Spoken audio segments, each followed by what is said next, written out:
All right, who's ready to hear about America? So I want to thank EML first and foremost for their generosity and their hospitality, despite the fact that I asked to be introduced as an accomplished flamingo dancer and a breeder of miniature horses, neither of which happened. And I'll leave you guys to guess which one of those two things are true. I also want to thank Gaetano, who was an incredible speaker, and I learned today that Italy is not part of the United States of Europe. So there are at least two countries in Europe. All right, so I'm really excited to be here and talk to you guys about PointsBet. Show of hands, how many of you guys have heard of PointsBet? Awesome, I'm coming in hot. This is great. So you'll know that PointsBet is a corporate bookmaker, and these are all the disclaimers because, as you know, we're a public company. I'll leave these up here to read for a moment. All right, moving on. So wow, what a story. I know that Sam Swanell, our group CEO, was here last year to talk to the folks at EMLCon about PointsBet. A lot has changed in a year. I want to be really clear up here that what I'm going to talk about as it relates to PointsBet is the opportunity in the United States. This is a once-in-a-lifetime opportunity.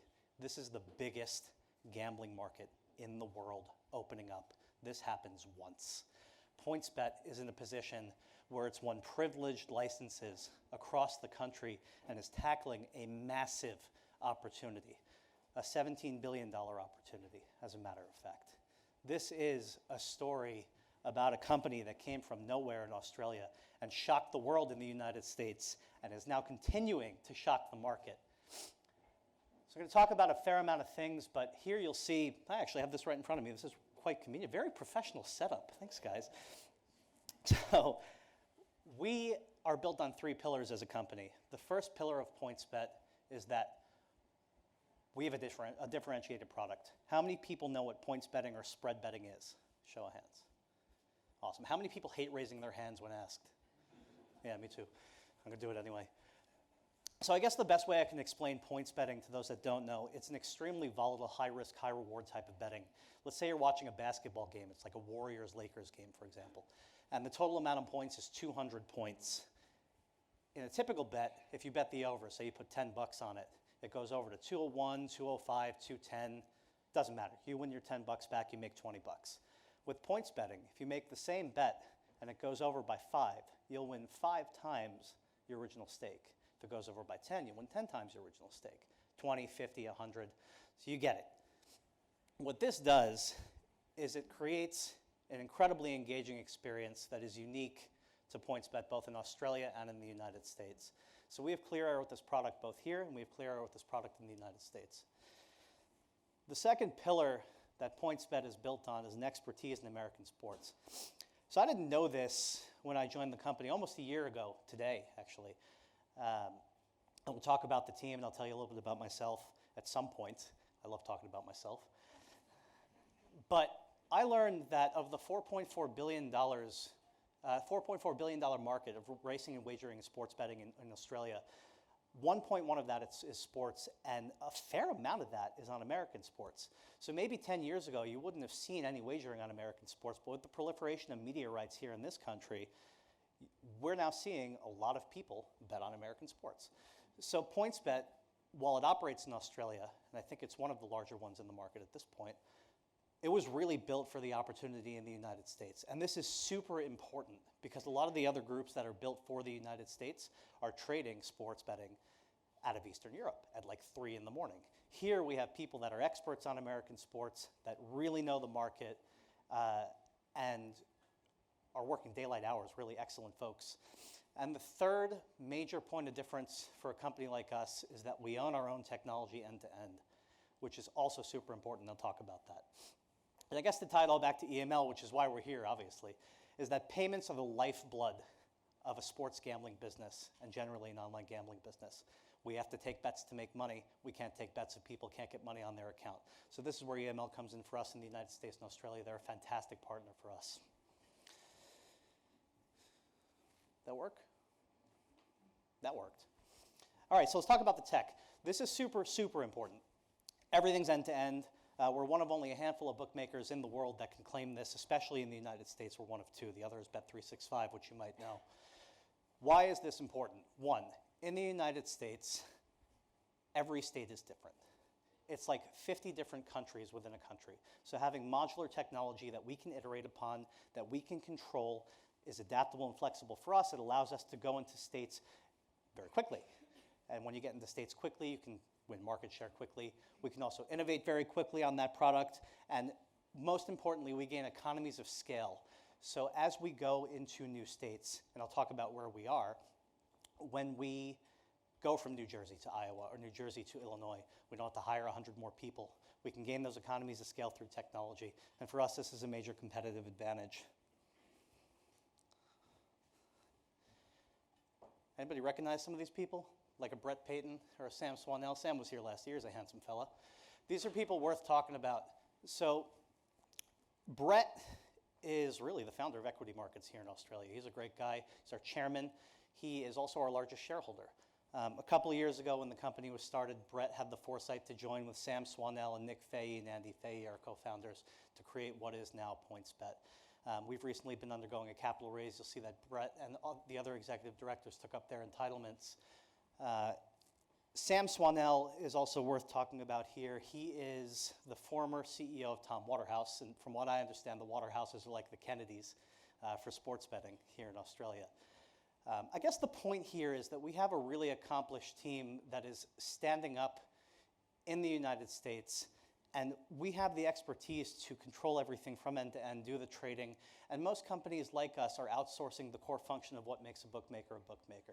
Since we own our tech, since we own the trading, we're able to be a bookmaker, where some of our competitors in the market say, okay, we're a tech company, we're a marketing company, but we don't know the other stuff. We know this stuff. This is what makes us unique. This is what makes us powerful in the United States. So on the US side, we've got Johnny Aitken. Johnny, I don't know if anybody's met him here, but he was running trading and risk at William Hill for some time in Australia. They handled more money than the entire state of Nevada handled for sports betting.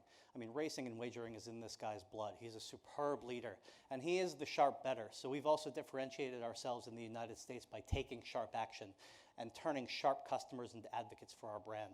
And by the way, I know that here in Australia, you guys have had sports betting forever. This is brand new in the United States. It's super exciting. So, whereas there may be certain thoughts about how sports betting looks in this country, right now it is a wide open world in the USA. So bringing this type of expertise from Australia to the United States market, I mean, it really says a lot about the opportunity.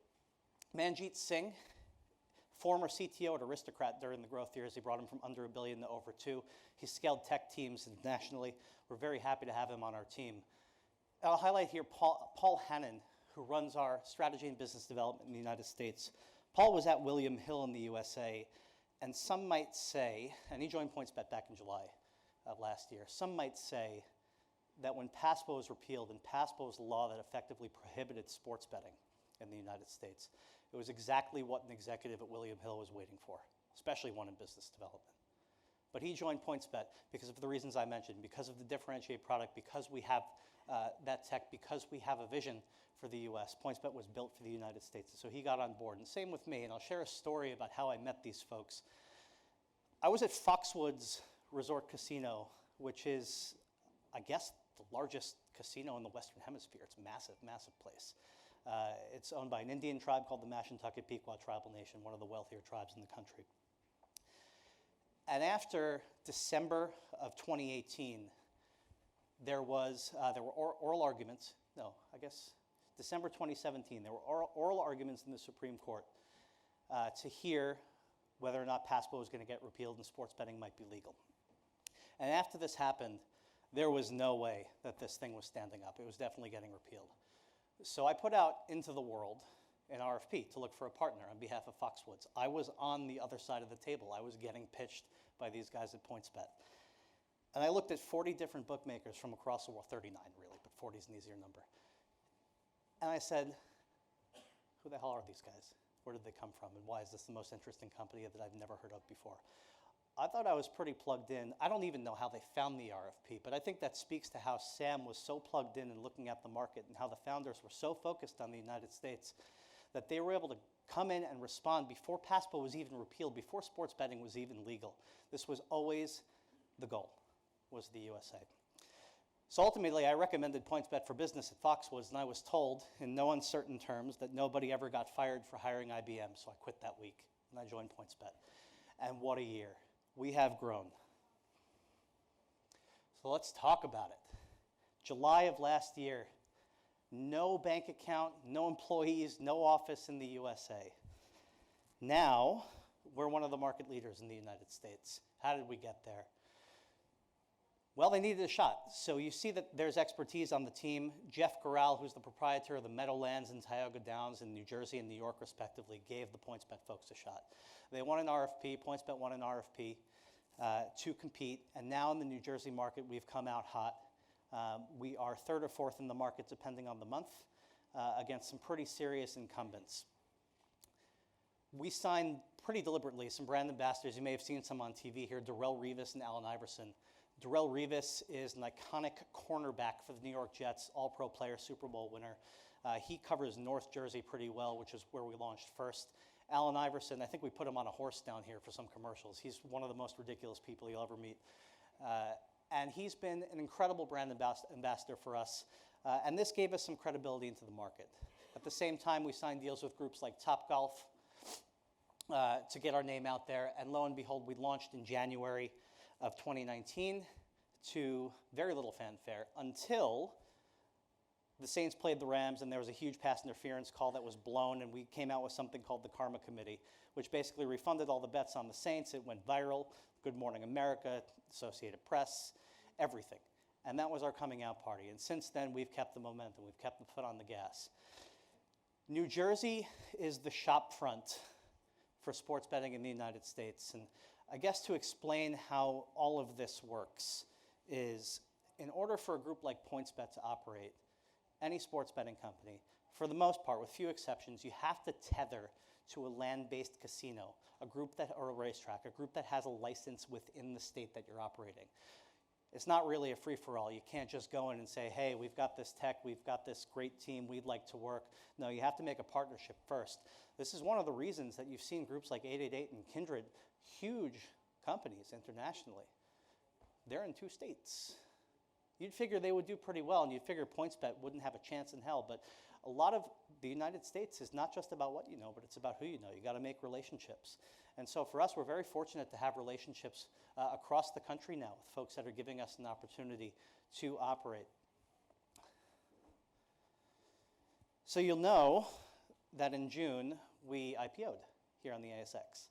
And that gave us a little bit of cash to work with, which is great, because as you can see here, we're now in 10 states in the USA. So what does that look like?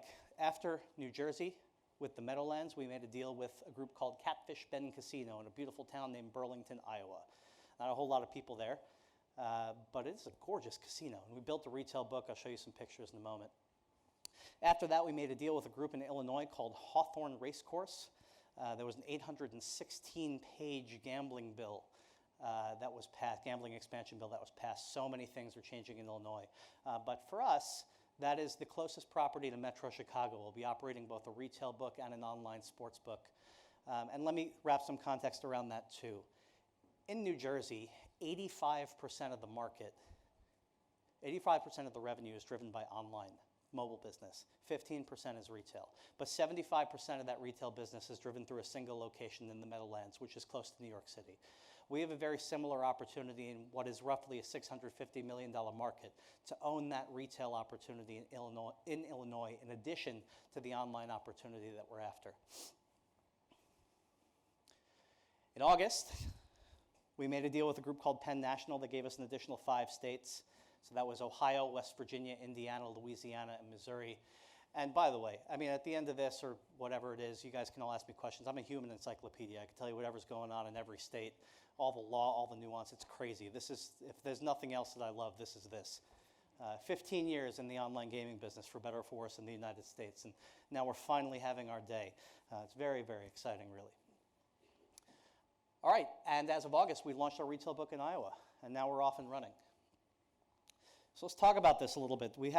This is a serious growth story. A company that came from nothing. We should not have this opportunity in the USA, but it seems like most of the groups were asleep at the wheel. New Jersey was the first place that we got to operate, and we're against groups like MGM, like Caesars, like the Golden Nugget, DraftKings, FanDuel, William Hill, GVC, 888, Kindred, big companies, big companies. How did this happen? Why am I here? Why am I on this stage? I shouldn't be on this stage. But I am, and PointsBet is flying. Why? Because we focused. We do not have headwinds as a business in countries like the UK, where they're worried about stake cuts for the fixed odds betting terminals, or in Italy with ring fencing advertising market, or in Portugal, for example. Our success as a business is premised on our success in the United States. We have a business in Australia which is doing really well, and really doesn't need a whole lot more investment to continue to grow organically. But in the United States, we have this opportunity to tackle this massive market without any worries about what's happening elsewhere. So that takes our full focus, and we put it here, and that's been really the major differentiator. What's the saying? I think it's hard work beats talent when talent doesn't work hard, but we have a talented team, and we're working hard without these headwinds. It's a recipe for success. So I think we talked a little bit about points betting. What I didn't say is that from a product perspective, points betting is extremely interesting. So in the United States, we've been trained to play things like fantasy sports with daily fantasy sports over the past couple of years. Heavy stats-based culture. And really the huge selling point for daily fantasy sports is that it's a major engagement tool. And I had a daily fantasy sports company. I've been very close to this, helping build that industry. And points betting is really the creme de la creme for sports engagement. There is nothing better than this. I mean, this is what drew me to PointsBet in the first place. With daily fantasy sports, it is a skill game. At some point, you're going to lose, unless you're one of the 1% that wins a lot. And at some point during a daily fantasy sports match, you know that it's over for you. With points betting, it's the exact opposite. This is edge of your seat stuff until the end of the game. You have to wait until it's all over to see how much you've won or how much you've lost. From an engagement perspective, there is nothing better. But also, this allows, oh, my voice cracked, that was awesome. But also, it allows us to create the most markets of any bookmaker on earth for American sports. A 3-year-old company, and nobody creates more unique ways to bet on American sports than PointsBet. Let that sink in for a minute. Really interesting being a modern, flexible, scalable business in the biggest gambling economy in the world. So let's talk a little bit more about the United States, because it's nuanced. This is not, again, just somewhere that you can enter, get licensed in one central location, and be off and running. You have to make deals everywhere. Every state is different. Even the structures within the states are different. Let's look at, for example, a Rhode Island. Rhode Island's one of the smallest states in the country. Sure, we want to be in every state, but we can't get into Rhode Island because Rhode Island is controlled by the lottery. The lottery has a monopoly. They get to choose their vendor. They chose a group called IGT. IGT has a huge building in the middle of Providence, Rhode Island. It was always going to be IGT, right? You look at New Hampshire. They put out an RFP for sports betting, and they selected one group to basically, for the moment, run the same thing like Monopoly. Same in Delaware, same in Montana, same in Oregon. Some states you just can't touch. But for the states that you can touch, two things are happening. And we can use New Jersey as a great example, and then Illinois as an example of something different. In New Jersey, when sports betting was legalized, it went full mobile. So if you tether to one of the land-based casinos or the racetracks, they can offer up to 3 sub-licenses. So every state's different. Again, Illinois has 1. Each land-based property in Illinois that has a license or is eligible for a license can partner with 1 group. In New Jersey, each group can partner with 3. In Colorado, for example, where there are 35-ish casinos, it's 1. In Indiana, it's 3. Every state's different. New Jersey is full mobile, meaning that when you launch, you can run online. You can acquire customers online, they can deposit remotely, and they can play remotely. They don't have to go to a property. It's the gold standard at the moment for regulation and for operation. Then you look at Illinois, very interesting market. What they've done is legalize sports betting, but they've legalized mobile with an 18-month sunset. What do I mean by that? It means that for the first 18 months of operation, you actually have to go to the physical property in order to sign up for the privilege of using a mobile application to bet on sports. Does this sound crazy to you, having full open online gaming here in Australia, or online sports betting?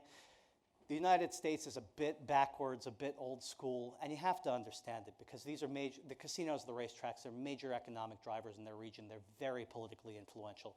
But very slowly, we're seeing now all of this getting loosened up. So in Illinois, for us, for example, this is a great competitive advantage as we have the closest property to Metro Chicago. In Iowa, which is the same thing as Illinois, we're in a bit more of a remote location, so we're waiting for that thing to sunset. But this highlights the differences in the states. Each state is ring-fenced, so each state is a different opportunity. They have different tax rates. For example, in New Jersey, it's much lower than in Indiana. Excuse me, it's higher than in Indiana. In Colorado, it's a flat 10%. In Chicago, it can get up to 17.5%. It's all over the map. Right, so I guess to highlight here, the major opportunity for us, I mean, we've eclipsed over 5% market share in New Jersey from a standing start. No database, no pre-existing databases like some of our competitors have, no brand awareness to speak of, and we've still managed to make a dent in the market where most groups have under 1% market share. We think New Jersey is going to be the absolute hardest market that we enter. We came in 9th, we came in, like I said, with nothing behind us, as opposed to groups like a FanDuel or a DraftKings that had major databases built on the back of questionable legality with fantasy sports in many locations. So if you assume that those databases are heavily skewed towards the Northeast where these companies have their roots, which they are, we have an incredible opportunity throughout the rest of the country as we patch together more states where 95, 98% of the market is completely unspoken for. To highlight where we are today, in these 10 states, we're reaching 81 million people with an addressable revenue opportunity of $4.6 billion. If you just want to say this is as good as it's going to get for PointsBet, and we're going to get 5% market share in these states, we're talking about a $230 million gross revenue business in 10 states. I think it's very easy to do better than that, right? 10% is certainly not out of the question, and more is better.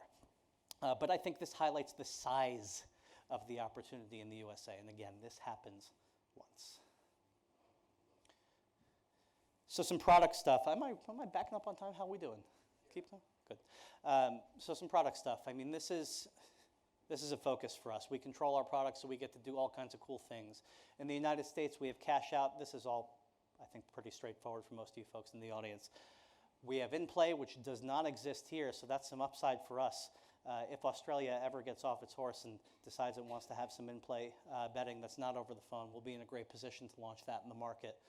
And we launched something called Pick 6, which is a free-to-play product in the United States. Darrell Revis is our brand ambassador for this. We like this because he's a cornerback. He makes interceptions, and it's a Pick 6. We're very clever. And this is a free-to-play tool that allows us to acquire customers in states where we cannot operate for real money yet. We have things here like booster odds. We just launched a new racing form. I guess the point of these slides is to show that we're really focused on product. We're not claiming everything is perfect, but we are in a position where we get to control our destiny and put new things into the market and do really daring and exciting stuff in the United States. So retail in the USA is a bit different than retail here. I know Tabcorp has a retail monopoly for sports betting. It's different in the US. There's not a sports book on every high street. Typically, you're seeing these beautiful books being built in existing casinos or racetracks. And we built a gorgeous book in Iowa. By all accounts, it's one of the nicest in the country, as opposed to some of the other ones that look like, let's call it a hospital or a Department of Motor Vehicles. One thing, a stat that I like, year over year from September 2018 to 19, casino admissions in Iowa were generally down overall. But Catfish Bend, after we launched this casino, their admissions were up 23%. So retail is typically higher margin than online, and a great retail product is going to be accretive to the businesses of our partners, and putting out a book and having some great stats like this allows us to win more and more deals across the country. Similar to what we did in New Jersey with our shopfront, the effective operation in that state has allowed us the opportunity to be one of the leaders in this market. And by the way, the first wave of deals in the United States is over. I think if you're looking at the opportunity for sports betting and potentially online casino in the future, you're looking at the clear winners in the market already. Some of these states are locked up, you know? You look at a Connecticut, you look at an Indiana, there are limited amounts of entry into these states. Even if you want to make a deal, you might not be able to. So the fact that PointsBet has been able to get up off the line and make these deals, I mean, we're in a position for us and our partners like EML to make some serious money moving forward. And isn't that the name of the game? So one thing that I think is pretty interesting about Illinois and Indiana, again, we talked about how PointsBet doesn't have any brand awareness in the United States.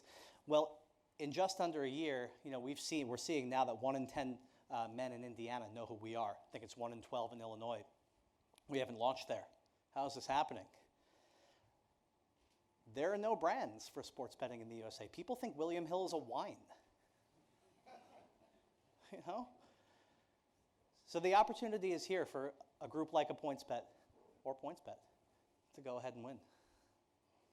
So I referenced our good karma payouts. I love this because this is one of the bookie tricks that we pulled out in January. And this, I think, highlights how asleep at the wheel some of our competitors really are in the state of New Jersey. When the Saints played the Rams, the refs missed a huge call that effectively would have sent the Saints to the Super Bowl and changed the course of the last season of the NFL. But they missed it. And so one outlet said PointsBet fixed the things that NFL couldn't. The NFL couldn't. We refunded all the bets on the Saints. Maybe it cost us 20 grand. We've been live for 2 days. We got, depending on who you ask, between $500,000 and $1.5 million in earned media from this. I'll tell you that the people in New Orleans and Louisiana, they're waiting for PointsBet to come down. We have a lot of goodwill in that state. But this is something we use as a lever. We've been really effective at PR, which has been a differentiator for us in the market. When there are conversations that are lasting 72 hours, we'll find a way to insert PointsBet into it. Zion Williamson, the prodigy from Duke, when he blew out a shoe in a game against North Carolina, we refunded Duke bettors. And guess what the media talked about for an entire week? This great sports book in the United States that refunded all the bets on Zion. Historically in the US, we're talking about bookies breaking your kneecaps. This is just not existing anymore. We're talking about a new age of bookmaking. And marketing we're using here, both in the United States and in Australia. Yep. And we like AI. So if anybody has watched him historically, you know that he had a step over with Tyronn Lue. He's never duplicated it. For us, he loves us. He'll do anything for us. And we've got him doing this in commercials, and it's a lot of fun. So how do we work with EML? Very simply, EML helps our customers fund their accounts. And we can't work without them. So as we grow throughout the United States, EML has been a great partner to us. We understand that they're continuing to invest in really exciting stuff. And we're very proud to be supporting their growth and vice versa in this new massive gambling market in the USA. And for those unfamiliar with why EML is so important, I suppose it's fair to mention, historically in the USA, gambling transactions have been coded a certain way so that most credit and debit cards are just fully declined. This is where EML comes in. It's basically a rescue mission for credit cards. So when a customer gets declined, we'll push them to say, hey, you guys want to sign up for an EML card? It's pretty cool. It's branded PointsBet. We'll send it to you. You can get money on, money off. And that works 100% of the time. Very straightforward flow. Very exciting, isn't it? Yeah. That's it. Thanks, guys. Appreciate it. If anybody has any questions about the United States, I'm happy to take them now or later. You tell me. Cool. Can you just talk about within the two channels? Sure. I think I'd have to come back to you on the exact numbers, but what I can say is EML is a very strong partner for us because there is no other solution that rescues credit card declines.